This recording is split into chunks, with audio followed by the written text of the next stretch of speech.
I'm often asked, what are my favorite tools to use in paranormal investigation? And that's really not such a simple answer. I think each tool has a specific purpose, and I tend to try to utilize the correct tool for that job. My personal favorite tool, I think, is probably a recorder, either a digital recorder or an analog recorder, such as a cassette recorder, etc. My primary focus of evidence gathering tends to really lean more toward audio.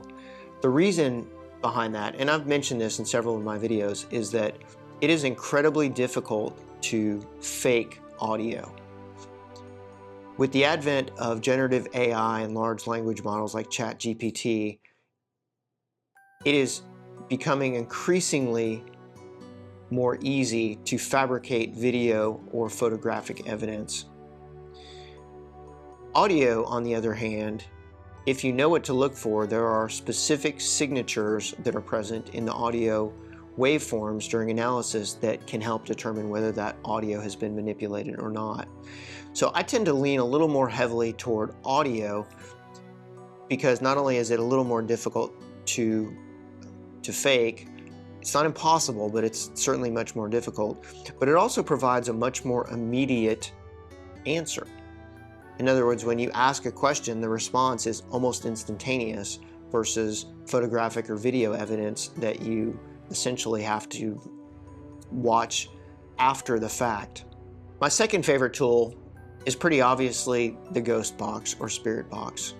I've talked about this in multiple videos previously, but the concept of how a spirit box is able to work and how spirits are able to manipulate the tuner is something that's fascinating to me. There have been many locations where I've utilized a spirit box and had incredibly salient, intelligent responses. When utilizing a spirit box, I think it's important to recognize that not everything that you capture is necessarily paranormal.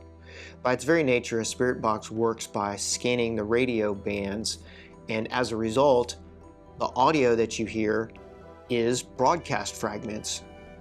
It's important to recognize when those responses to your questions are relevant, though.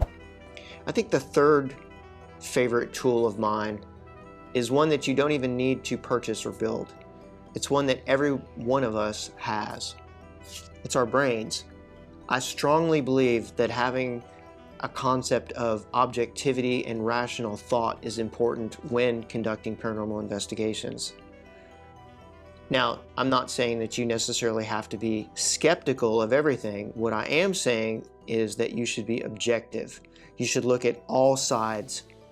Not everything is paranormal. Many things have a very rational explanation. Just because something goes bump in the night doesn't necessarily mean that it's a spirit attempting to make contact. So having rational thought and being able to make deductive reasonings from those data points, I think, are extremely important. Those are my top 3 tools that I believe every paranormal investigator should have or use. I hope this helps, and if you like this type of content, please be sure to smash that like button and subscribe to my channel. I try to post new content at least weekly. Thank you, and I'll see you on the spooky side.